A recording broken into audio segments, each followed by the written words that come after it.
பேரின்பம் பேரின்பம் பேரின்பம். அதாவது ஏன் என் குடும்பத்தில் வரமாட்டேன் தெரியல. இருந்தாலும் நான் சில பொதுவாக நான் வந்து இந்த குரு வழிபாட்டில் ஈடுபட்டது நான் வணங்கக்கூடிய சச்சிதானந்த சத்குரு கணக்கன்பட்டியில் உள்ளவர். அவர் மூலியமாக அந்த நம்பிக்கை என் வாழ்க்கை 50 வயசுக்கு மேலே உண்டாகுது. அப்படியே நான் வாழ்ந்துக்கிட்டு இருந்த காலத்தில் போனேன் வந்தேன், கம் மணிக்கம் கோ மணிக்கம்ட்டு இந்த வாழ்க்கை ஓடிக்கிட்டு இருந்துச்சு. ரிட்டையர்மெண்ட் பிற்பாடு அவரை சந்தித்தேன். பல மாற்றங்கள் வாழ்க்கையில் ஏற்பட்டாலும் அந்த முழுமை, அந்த வழிமுறைகள் எப்படி என்று எனக்கு அறிய இருப்பாருங்க. அவர் கொடுத்த வாக்கு வேற, வழிமுறைகள் இருக்குல்ல. இப்போ நம்மளோட தூதர் அழகாக அந்த வழிமுறைகளை நம்மளுக்கு போதி தருகிறாரு.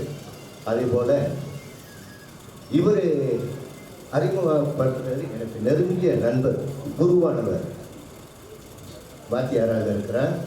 அவர் அடிக்கடி சொல்லுவார், இலவசமாக ஒருத்தர் எல்லாம் சொல்லி கொடுக்குறாரு, நீங்கள் வரணும்னு அண்ணாச்சி அப்படின்னாரு. என் அண்ணனுக்கு மேலே அவர் மதிக்கிறவர். ஸோ நான் சொன்னேன், இதெல்லாம் கூட்டணி வேணாம், ஒரு ஒன்று வேணாம், இந்த வாழ்க்கையே போதும், எனக்கு ஓரளவு வாழ்க்கையுடைய ரகசியம் கொஞ்சம் தெரியும், அதனால் இப்படியே நான் வாழ்ந்துடுறேன் அப்படின்னு சொன்னேன். ஆனால் அவரோட வற்புறுத்தல், அந்த அன்பு பாருங்கள், கடைசியில் இங்கே கொண்டாந்து விட்டுருச்சு. நான் ஈப்போலேருந்து வரவங்க அந்த தூதர் பார்த்தோம். இதை பார்த்த உடனே இவர் பேசுகிற பேச்சு ஒரு சமயம் பைத்தியக்கார இடத்துல வந்துட்டோமா, இது உண்மைங்க. என்னடா பைத்தியக்காரவங்க மிஷன்லா, என்னடா இது ஒன்றும் விளங்கலையே.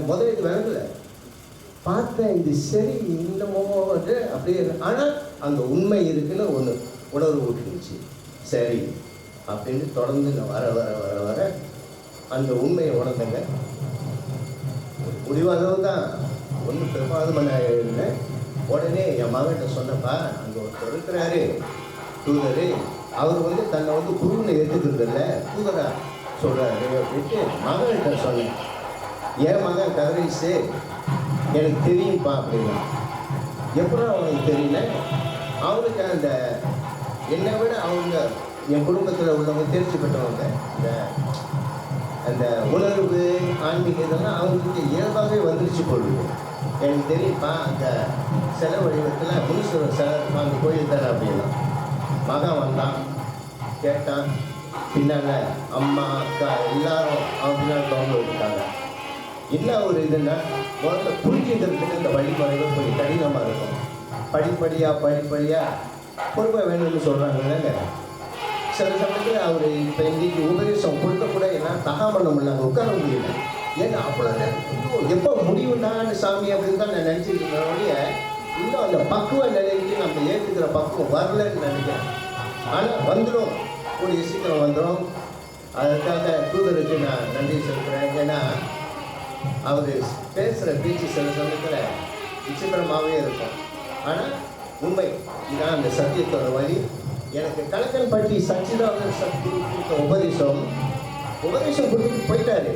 ஆனால் அந்த வழிமுறைகள், சக்கரா இயங்கக்கூடிய தன்மை, இதெல்லாம் இங்கே தான் திறக்கப்பட்டது, கண் திறக்கப்பட்டது. ஸோ நான் இப்போ தான் பயிற்சி ஒரு இதில் தினம் அனுபவத்தில் படிப்பில் செய்ய வேண்டியதை செய்துட்டு வரேன். மிச்சம் ஈஸி செய்ய அதுக்காக சபையாருக்கு நன்றி. பேரின்பம் பேரின்பம் பேரின்பம்.